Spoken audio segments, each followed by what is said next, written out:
জয় গুরু। আজকের আমরা এই ভিডিওতে যে টপিকটার উপর আলোচনা করতে চলেছি সেটি হলো বলতে পারেন কিছু কিছু বিষয় থাকবে, কিন্তু যদি একটা বিষয়ের নাম দেওয়া যায় এই আলোচনার, তা হলো পরম পূজ্যপাদ শ্রী শ্রী আচার্যদেবের বলা কিছু কিছু কথা, যা তিনি বলতে পারেন এই সকালবেলায় বলছিলেন প্রার্থনার পরে, বাণী পাঠের পর। সেইগুলো নিয়েই আজকে এই আলোচনায় আমরা কিছু কিছু কথা শোনার চেষ্টা করব। আলোচনা শুরু করার পূর্বে একটা কথা বলে রাখি, আপনারা হয়তো স্ক্রিনে এখন যে ভিডিওটা দেখছেন, হয়তো স্ক্রিনটা একটু নর্মাল বা জেনারেলি যেমন দেখাচ্ছে সেরকমটা হয়তো দেখাচ্ছে না। এটা হলো লাইট আর ক্যামেরার জাস্ট একটা বলতে পারেন এমন একটা বিষয় আছে যেটার জন্য একটু এদিক ওদিক হচ্ছে স্ক্রিনটা। তো চাইলে আপনারা মোবাইলটাকে পাশে রেখেও শুনে নিতে পারেন যদি আপনাদের চোখে লাগে, ঠিক আছে? যাই হোক, আজকের এই আলোচনাটি এবার আমি শুরু করব। শুরু করার আগে আপনাদের কাছে শুধু একটি কথাই অনুরোধ করছি, ভিডিওটিতে আপনারা সম্পূর্ণভাবে যুক্ত থাকার চেষ্টা করবেন। আশা করি দিলে আজকের এই যেই টপিকটি আপনারা দিলে নিঃসন্দেহেই বুঝতে পারবেন। দেখবেন, আমরা যখনই ঠাকুরকে নিয়ে বিভিন্ন কথা বলে থাকি, বাস্তবে সেই প্রত্যেকটা কথাই কিন্তু আমার ভাবানুযায়ী হয়। প্রত্যেকটা কথাই কিন্তু আমার ভাব অনুসারেই বেরোবে। তার কারণটা কি? তার কারণ দেখবেন, আজকে একটা বাণী পড়া হলো, যেটা হয়তো আপনারা শুনে থাকবেন, দর্শন বিধানের একটা বাণী। সেখানে বলা হলো যে god is same for everyone, অর্থাৎ তিনি প্রত্যেকের কাছেই তিনি কিন্তু সমান, প্রত্যেকের জন্য কিন্তু তিনি কিন্তু সমান। কিন্তু তারপরে একটা কথা বলা হলো কি না, ডেপথ নিয়ে একটা ব্যাপার, অর্থাৎ যার ক্ষেত্রে যেমন, যে যেমন বলতে পারেন গভীরে গেছে, তার কাছে তিনি তেমনভাবেই ধরা দিয়েছেন, কিংবা তার ওজনটা সেখানে সেই রকম। ঈশ্বরের ওজন, এখানে ঈশ্বরের ওজন বলতে তার গুরুত্বটা। এই কথাটার মানেটা কি?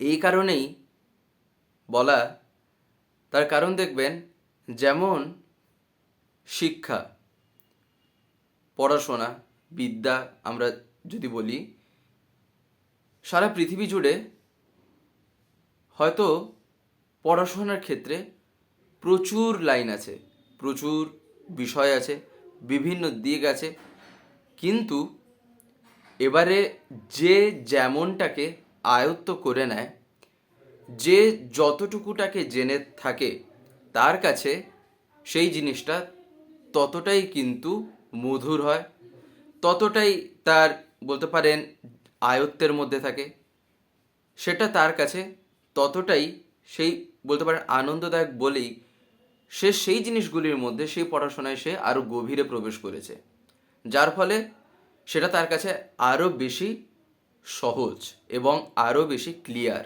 সেই সাবজেক্টটা। ঠিক একই রকমভাবে এই যে ঈশ্বর সবার জন্যই সমান, সবার ক্ষেত্রেই তিনি এক, god is same for everyone, because কারণটা কি? কারণটা হচ্ছেন তিনি প্রত্যেকের কাছে সমান আকারে কিন্তু ধরা পান না। কেন না? তার কারণ এইখানেই কি না, যে যার ভাবানুযায়ী তাকে নিজের জীবনে পেয়ে থাকে। যার ভাবটা যেমন, সে সেই রকম গভীরে গিয়েই তাকে অনুভব করেছে। তার কাছে ঈশ্বর বলতে পারেন ভগবান, এই শব্দগুলি আর এই শব্দগুলিকে নিয়ে সে যেমন তার জীবনে চর্চা করেছে বাস্তবিকভাবে, তার কাছে এই বিষয়টা ততটাই বলতে পারেন স্পষ্ট। এই কারণে দেখবেন আচার্যদেব বারবার বলছেন এই কথাগুলি, বলতে পারেন যেগুলি শুনছি আমরা, এগুলো তার কাছ থেকেই শুনেছি। এবারে হুবহু হয়তো আমরা সেটা হয়তো বলতে পারি না, কিন্তু তার আলোচনার মাধ্যমে আমরা আবার যে সে কথাগুলি শুনি কারো না কারোর মুখ থেকে, কিছু না হলেও বোঝা যায় যে বাস্তবে তার কথাটার বলতে পারেন মিনিংটা কী বা তিনি কি বলতে চাইছেন, সেটা তার দেওয়ালে ঠিক বোঝা যায়। না হলে ধরেন আমি একজনকে একটা কথা বললাম, সে আরেকজনকে ওই কথাটাই এমনভাবে হয়তো বলল, সে হয়তো বলার চেষ্টা করছে ঠিকই, কিন্তু জাস্ট একটুখানি একটা ফিল্টার হয়ে গেল। সে আবার আরেকজনকে যখন বলবে সেটাই আরও একটু ফিল্টার হয়ে গেল, তাই না? ঠিক একই রকমভাবে তার কাছ থেকে যে কথাগুলো আজকে আমরা শুনেছি, ঠিক সেগুলোই যতটুকু আমরা বুঝতে পেরেছি, এখানে বলতে গেলে এখানে তার দয়া যতটুকু মগজে ঢুকেছে, তার দয়া যতটুকু বোঝার চেষ্টা করেছি, ততটুকুই আমি আপনাদের বলতে পারছি। তাই হুবহু এক্স্যাক্টলি শব্দ অনুসারে একদম বাক্যর পর বাক্য যদি দেখতে যান, তাহলে কিন্তু এদিক ওদিক হয়ে যাবে। সেক্ষেত্রে আমি তাই আগেই বলে রাখলাম। যাই হোক, তাই তখন তিনি যে বলছেন, এই যে আমরা তাই ঠাকুরকে যখন বলি যে তিনি দয়াল, তিনি ভয়াল, আমরা এগুলো বলি না, বাস্তবে এটা আমরা আমাদের ভাব অনুযায়ী বলি। তাছাড়া তাকে কি কখনো কোনো গুণের ভিত্তিতে, কোনো গুণের মাধ্যমে তাকে কি আটকে রাখা সম্ভব? এই কারণেই তো ঠাকুর কি বলছেন, সর্বগুণ সম্পন্ন নির্গুণ, তাই না? তিনি তো সেই বাস্তব সর্বগুণ সম্পন্ন নির্গুণ, যাকে আমি কোনো কিছুতে মেপে দিতে পারছি না। এবারে এই যে জিনিসটা, এই যে ভাব অনুযায়ী, এবারে কথা হচ্ছে হলো এই ভাব অনুসারেই কিন্তু কি হয় না, আমাদের জীবনটা হয়। আমাদের জীবনটা কিন্তু ভাবের উপরেই দাঁড়িয়ে। তার কারণ আমরা যেমন ভাবছি, আমরা সেটাকেই আমরা এক্সিকিউট করার চেষ্টা করছি, কর্মের মাধ্যমে তাকে বাস্তবায়িত করে তোলার চেষ্টা করছি। আর সেটাই কি না, আমাদের সামনে সেই কর্মটাই একটা কর্মফল নিয়ে আসে। এবারে তা ভালোও হতে পারে, মন্দও হতে পারে, তাই না? এই কারণেই জীবনে তাকে যখন আমি ধরি, কখনো না নিজের অহংটাকে নিয়ে তার উপর কিন্তু কখনো ভাব চাপাতে নি। একবার কথাটা আচার্যদেবাকে বলছিলেন আজকে, যে এক মা, বলতে পারেন দাদা তার নামটি বললেন ইন্দ্রানিধি, তাকে সবাই ইন্দ্রানিধি বলে ডাকতেন। এবারে অর্থাৎ আচার্যদেব বলছেন যে তিনি বয়সের দিক দিয়ে তার চাইতে বড়, তাই তারা সবাই ইন্দ্রানিধি বলে ডাকতেন। এবারে কি হয়েছে, তিনি ছোটবেলা থেকে ভগবান, ঠাকুর, ঈশ্বর এইসব নিয়ে যখনই তিনি শুনেছেন, ছোটবেলা থেকেই তার ধারণা ভগবান মানেই যার 4টে মুখ থাকবে,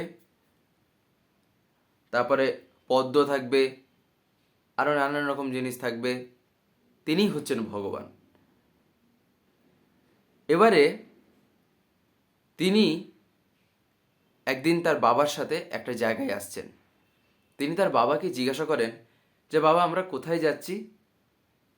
তার বাবা বলেন, আমরা ভগবানের দর্শন করতে যাচ্ছি। এনার মনে কৌতূহল সৃষ্টি হয়, কৌতূহলের, যে ছোটবেলা থেকেই তো শুনেছি, যাই আমিও আজকে একটু তাকে দেখে আসি, এই রকম একটা ভাব। তার কারণ তিনি এর আগে কখনো আসেননি। এবারে তার বাবা আর তিনি দুজনে এসেছেন ঠাকুরের কাছে।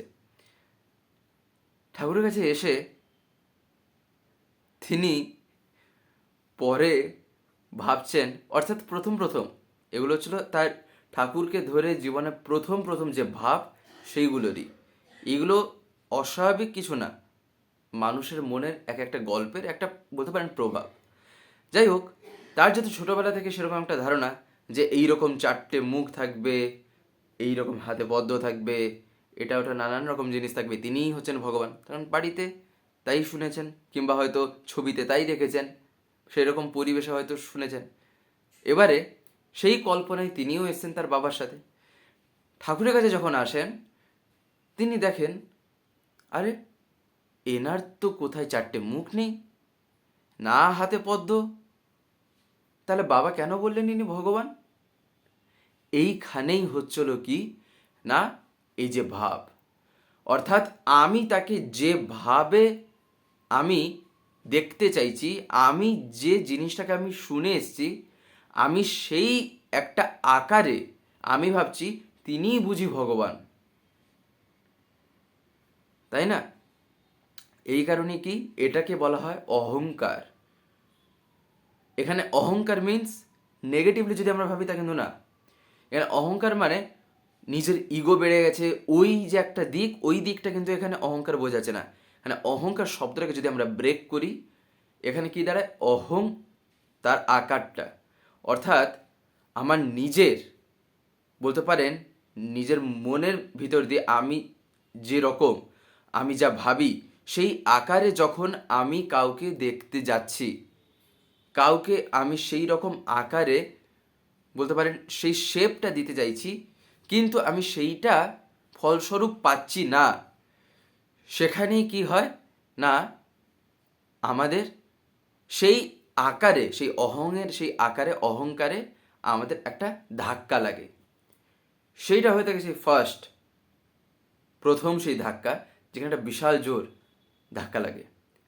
ঠিক এইরকমই একটা ব্যাপার এইখানেই বোঝা যায় যে, বলতে পারেন কেন দেখবেন সত্যনারায়ণ ঠাকুর একটা জায়গায় বলছেন না, যে যদি পরীক্ষক সেজে যদি আমরা অহংকার নিয়ে যদি সেই রকম করে সদ্গুরুকে আমরা যদি পরীক্ষা করতে যাই, তাহলে কি না, আমি নিজেকেই সেখানে দেখব আর ঠকে আসব। ঠাকুর এরকম একটা বাণী বলেছেন না? এইটাই আজকে সকালবেলা পড়া হচ্ছিল সত্যানুসরণে, সেটাতেই আচার্যদেব এই কথাগুলি বলছেন যে বাস্তবে এখানে এই যে পরীক্ষক মানে কি, পরীক্ষক মানে দোষ গুণ বিচারক বা ভালো মন্দের বিচারকারী। পরীক্ষক মানে হচ্ছেন, তার মধ্যে এই কোয়ালিটি, তার মধ্যে এই জিনিসটা আছে। এবারে এই জিনিসটাকে যদি আমি নিজের মধ্যে ইমপ্লিমেন্ট করে আমি যাইছি একজনের কাছে, কি না, তার ক্ষেত্রে আমি দেখব যে তিনি কি পারেন কি পারেন না, আমি যা ভাবছি তিনি করছেন কি করছেন না। এই যে জিনিসটা ঠাকুর এই কারণে বলেন, তোমাকেই দেখবে ঠকে আসবে। কেন না, তার কারণ ওই যে আমি অহংকারে মানে নিজের মতন একটা ভাবনা, নিজের মনের মধ্যে একটা আকার নিয়ে নিয়েছি যে তিনি এইরকমই হন, তাই কি আমি ঠকে আসলাম। আরেকটা ঘটনাও আচার্যদেব বলেন যে একবার এক দাদা, তিনি প্রথম ঠাকুরের কাছে এসছেন দর্শন করতে। যখন তিনি ঠাকুরকে প্রথম দর্শন করেন, তিনি বইতে সেই জায়গায় একটা জায়গায় তিনি লিখেছেন যে আমি যখন তাকে প্রথম দর্শন করি, যেন মনে হয় আমার জ্ঞানের সীমার বাইরে তিনি আছেন। একটা বলতে পারেন চড়াই পাখিকে নিয়ে বলতে পারেন তিনি একটা উপমা করে কথাটা লিখেছিলেন। তো সে কথাটার সার কথা যেটা, সেটা ছিল খানিকটা এইরকম, যে আমি আমার জ্ঞানের সীমার বাইরে তখন তাকে দেখছি, মানে আমি তাকে দর্শন করার মধ্য দিয়ে তখন মনে হচ্ছে আমি যেন জীবনের সব কিছু এইখানে যেন পাচ্ছি, আমার জীবনের সব কিছু যেন আমি তার মধ্যে তখন দেখছি। তার কারণ কি, তিনি এই কারণে কথা লিখেছেন, তার কারণ তার মধ্যে কিন্তু ওই রকম কোনো ভাব ছিল না যে ভগবান ঈশ্বর এইরকমই হন। আমি যেমনটা ভেবেছি এর আগে এতদিন পর্যন্ত, আমি সেই ভাবটা যে নিয়ে এসেছি তা না, আমি কোনো রকম নিজের স্বার্থ আমি এখানে প্রয়োগ করিনি, আমি একদম নিঃস্বার্থভাবে গেছি, যা তার দয়া তিনি যা করবেন তাই। কিন্তু এইটা কি তার প্রথম ভাবনাই ছিল? প্রথম ভাবনা এগুলো ছিল না। প্রথম ভাবনায় কি ছিল, আমি যাচ্ছি কেবলমাত্র তার দর্শন করব, ব্যাস এতটুকুই। যার ফলে তার কাছে তিনি সেই রকম করে ধরা দিয়েছেন। এই কারণেই দর্শন বিজ্ঞানে যে কথাটা পড়া হলো যে ঈশ্বর সমানই হন, কিন্তু এবার যার কাছে বলতে পারেন যেমন আকারে সেই ওজনটা পড়ে, সেই ওজনটা এবার কীভাবে হয় না, নিজের মধ্যে গভীরতাটা যেমন থাকবে তাকে নিয়ে ঠিক সেই রকম করেই তিনি ধরাটা দেন। তাই এই অহংকার মানে কি? অহংকার মানে হচ্ছিল আত্মমগ্ন থাকা, নিজেতেই আমি মগ্ন হয়ে আছি, যার ফলে নিজের ভাবনাগুলিকেই আমি কি করছি না তার উপর ফেলে আমি দেখছি তিনি এটা করছেন। আমি মনে মনে একটা ভাবনা নিয়ে গেছি দিয়ে বলছি কি না দেখি তিনি এটা বলেন কি না, তিনি এটা পারেন কি না। এই ক্ষেত্রে কী হচ্ছে, এই যে আমি পরীক্ষক সেজে যে গেলাম তাকে পরীক্ষা করার জন্য সদ্গুরু কিংবা প্রেমী সাধুগুরুকে, সেক্ষেত্রেই আমি ঠকে আসব। তার কারণ আমি ভাবছি তিনি এইরকম করে হয়তো বুঝি করবেন, তার কারণ ভগবান ঈশ্বর আমার একটা প্রাথমিক ধারণা নিয়ে যেহেতু আমি গেছি, আমি চাইছি সেটাকেই আমি পরীক্ষা করে দেবো, দিলেই তিনি আমার কাছে পাস হবেন, নাহলে হবেন না, নাহলে তিনি ফেল আমার কাছে। বাস্তবে ভগবান বা ঈশ্বর গল্পটা তো তা নয়, তাই না? এই যে ঈশ্বর, ঈশ্বর কথার মধ্যে কি আছে? ঈশ, এগুলো জানতে হয়। এই ঈশ ধাতুর মানে কি, কিংবা বলতে পারেন ঈশ্বর কথার অর্থ কি, ভগবান কাকে বলা হয়, এ শব্দগুলি সম্বন্ধে বোঝা দরকার। লিটারালি সন্ধি বিচ্ছেদ করে দেখতে হয়, বিভিন্ন বইপত্র ঘাঁটতে হয়, ডিকশনারি দেখতে হয়। ওই বলতে পারেন আবহাওয়ায় যা চলছে আমিও তাই চালিয়ে নিয়ে গেলাম, তাহলে আর মানেটা কি হলো, তাই না? তাহলে আমার কাছে তিনি সে অস্পষ্ট হয়েই ধরা দেবেন কয়েকটা জাস্ট ধারণা নিয়ে। আর সেক্ষেত্রেই কি হয়, সেক্ষেত্রেই যত সমস্যা আর অশান্তি, যত ঝামেলা সেখানেই। তার কারণ তার কাছে ভগবান বা ঈশ্বর ব্যাপারটা এখনও স্পষ্ট হয়নি। তার কাছে মন গড়া কয়েকটা ধারণা আর বিভিন্ন লোকের মুখ থেকে শোনা কয়েকটা কথাই হচ্ছিল তার কাছে ফাইনাল ব্যাপার, যেটাকে সে ডেস্টিনেশন বানিয়ে প্রয়োগ করতে চাইছে। বাস্তবে এটা ছিল প্রেমের গল্প, তাকে ধরে চলাটাই হলো প্রেমের কথা, আর তিনি যা বলেন সেটাই করতে হয়। এই যে আমাদের ধারণা, আমরা দেখবেন ধারণা করি এক, হয় এক, এটা লোকের ক্ষেত্রে তো বহু দূরের কথা, ভগবানের ক্ষেত্রেও উল্টো। ভগবানের ক্ষেত্রেও আমরা যা ভাবি, বাস্তবিকভাবে যখন তিনি নররূপে লীলা করেছেন সব ক্ষেত্রে এমন একটা ঘটনা দেখা গেছে যেখানে মনে হয় আরে ভগবান হয়ে তিনি এটা কী করে করতে পারেন। দেখবেন যেমন শ্রীকৃষ্ণকে একটা জায়গায় একজন বলেছেন যে তিনি হচ্ছেন অপ্রেমেয়। এবারে অপ্রেমেয় মানেটা কি, মানে আর কি তিনি সেই আকারে তাকে দর্শন করেছেন বা সেই আকারে তিনি ফিল করেছেন বলে তিনি শব্দটা প্রয়োগ করেছেন, বলেছেন। কিন্তু বাস্তবে এইখানে আমরা কি বুঝছি না, তিনি এতটাই প্রেম করেন, এতটাই তিনি তার সন্তানকে ভালোবাসেন। তাহলে এবারে তাই যদি হয়, এই ক্ষেত্রে আচার্যদেব বলছেন তাহলে যখন শ্রীকৃষ্ণ নররূপে যখন লীলাটা করলেন, তাহলে তিনি কংসবধ কেন করলেন? তাহলে শিশুপালকে কেন মেরেছিলেন, তাই না? তাহলে সেই রকমটা আমি কি না, আমি মন গড়ায় আমি তাকে ধারণা করে নিয়েছি ভগবান মানেই হন তিনি এইসব কিছু করবেন না, কোনো কিছু বলবেন না। অর্জুন যখন নিজেরই মানুষজনদের বিরুদ্ধে গিয়ে যখন যুদ্ধ করছেন, সেক্ষেত্রে কি, সেক্ষেত্রে তিনি যখন বলেন তখন শ্রীকৃষ্ণ কি বলছেন যে তুমি তোমার কাজ করে যাও, আমি তোমায় যা বলেছি। তিনি তখন ভাবছেন আমি আমার আপনজনদের বিরুদ্ধে, নিজেরই আপনজন, আমি তার বিরুদ্ধে কী করে আমি অস্ত্র চালাবো, কী করে যুদ্ধ করব। বাস্তবে সেক্ষেত্রে সেটা কোনো ম্যাটারই না, তার কারণ সেক্ষেত্রে স্বয়ং ভগবান যিনি তিনি তাকে আদেশ করেছেন। আর সেক্ষেত্রে কর্মফল তো বহু দূরের কথা, সেক্ষেত্রে তিনি সব কিছু হ্যান্ডেল করছেন, তিনি টানছেন, রথের সারথি যিনি, সেক্ষেত্রে তার উপরেই সব কিছু ছেড়ে দিতে হয়। তার কারণ এগুলো ছিল জন্ম জন্মান্তরের গল্প, জন্ম জন্মান্তর নিয়ে কথা এগুলো, তাই না? তাহলে এক্ষেত্রে আমি মন গড়া একটা ধারণা আমার ছিল কি ভগবান বুঝি কাউকে কিছু করেন না, কাউকে কিছু বলেন না, কাউকে কিছু করতে পারেন না। তাহলে এরকম কেন স্বয়ং তিনি নিজে এসে করলেন, বলা যাক এবারে। এই কারণেই বাস্তবটাকে কখনো এড়িয়ে চলা যায় না।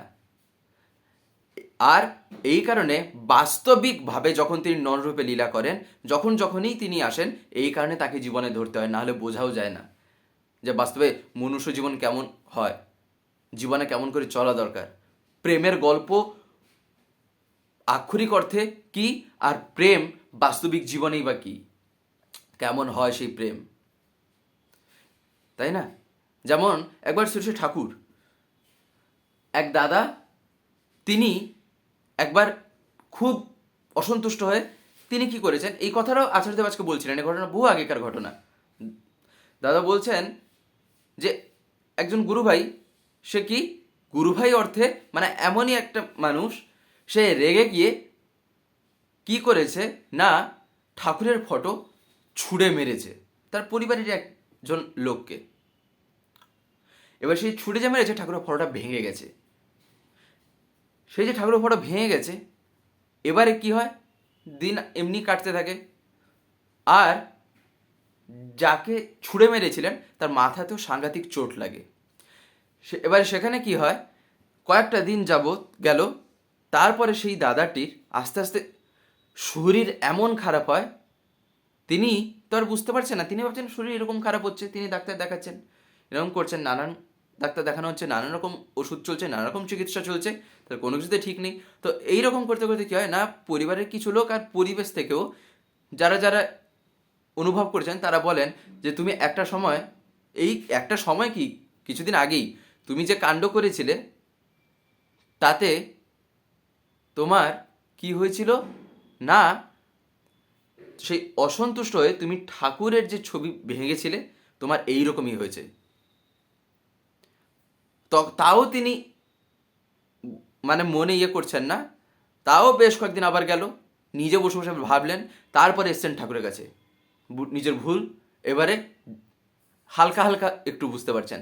তারপরে যখন ঠাকুর কাছে আসেন, ঠাকুর কাছে শুধু এসে দাঁড়িয়েছেন, ঠাকুরের চোখ যখন তার দিকে পড়ে গেছে, কোনো কথাবার্তা কিছু না, ঠাকুরের চোখ যখন তার দিকে পড়ে গেছে, ঠাকুর বলছেন, আমার শরীরটা জ্বলে পুড়ে যাচ্ছে কেন বলতো? এই রকম অবস্থা, এই যে জ্বলে পুড়ে যাচ্ছে কেন বলতো, ঠাকুর কিন্তু একটা বারও বললেন না যে তার ছবি তিনি ভেঙে দিয়েছিলেন, এই হয়েছিল সেই হয়েছিল, কিছু না। তার কথা কি না, ঠাকুর যেটা বলছেন কি না, তুই আমার ভক্তের মাথা ফাটিয়েছিস। সেক্ষেত্রে তিনি ক্ষমাটাও আর পাননি সেই জীবনে। অবশেষে তার জীবনটাও যদিও আর থাকে না, তার কারণ ঠাকুর তার নিজের জন্য যতটা হন না না, তার সন্তানের জন্য তার ভাবনা হাজার হাজার গুণ বেশি। তার ছবি ভেঙে দিয়েছিলেন বলে ঠাকুর দুঃখ করেননি, ঠাকুর বলেছিলেন, তুই আমার ভক্তের মাথা ফাটাইছিস কেন বল। সেই ক্ষেত্রে তিনি কিন্তু ক্ষমা পাননি, তাই না? এই হলো বলতে পারেন প্রেম। ঠাকুর নিজের জন্য করলেন না, তুই আমার ভক্তের কেন করেছিস। এটা যেমন এইরকম কি, এইখান থেকে বোঝা যায় যে প্রেমের গল্পটা কেমন হওয়া চাই আর হওয়া চাই না। পরিবারের মধ্যেও ঠিক তাই, পরিবারের প্রত্যেকের মধ্যেই এমন করে চলা লাগে। দেখবেন আমরা একটু কিছু হলি, আমরা তো এসব বহু দূরের কথা, আমরা নিজেদের বাবা মার সাথে ঠিকঠাক আচরণ করতে পারি। একবার এই কথাটা দাদা বলছেন, এই কথাটা বলেই শেষ করব।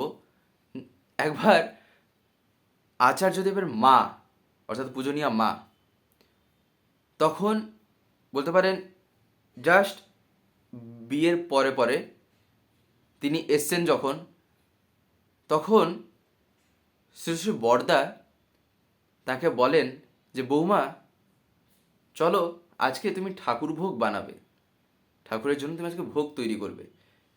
যদিও শ্রী শ্রী বড়দা ঠাকুরের কাছ থেকে অনুমতি নিয়েই করেছেন, না হলে তার অনুমতি ছাড়া তো আর যে কেউ তো ঠাকুরের ভোগ তৈরি করতে পারে না। যাই হোক, এবারে যখন করেছেন, পূজনীয়া মা তিনি চাটনি বানিয়েছেন। পূজনীয়া মা অর্থে পরম পূজ্য শ্রী আচার্যদেব তার মা। এবারে তিনি চাটনি বানিয়েছেন, ঠাকুর যখন চাটনিটা খেলেন, ঠাকুর চাটনিটা খেয়েই চোখটাকে একটু জাস্ট ব্লিঙ্ক, যেমন টক লাগলে হয় ঠিক ওই রকম করেছেন। শ্রী বড়দা তখন ঠাকুরকে জিজ্ঞাসা করছেন, বাবা চাটনি কি টক? চাটনিটা কি টক হয়েছে? ঠাকুর উত্তরে কি বলছেন জানেন? ঠাকুর উত্তরে কি বলছেন? ঠাকুর বলছেন যে চাটনি যেমন টক হওয়া উচিত তেমনই টক। চাটনি যেমন টক হওয়া উচিত তেমনই টক। এটাই হচ্ছিল প্রেমের গল্প। তিনি তার বলতে পারেন নাতনি অর্থাৎ শ্রী শ্রী দাদা, তার স্ত্রী অর্থাৎ বলতে পারেন নাতি, তার আবার অর্ধাঙ্গিনী, তিনি সেক্ষেত্রেও প্রেমের গল্প দেখিয়ে দিলেন যে কেমন করে যে প্রেমটা যে হয়। এটাই হলো বলতে পারেন ভালোবাসা। এখানে কি বোঝা যায়? যে তিনি এত কষ্ট করে বানিয়ে যে অন্তত এনেছেন,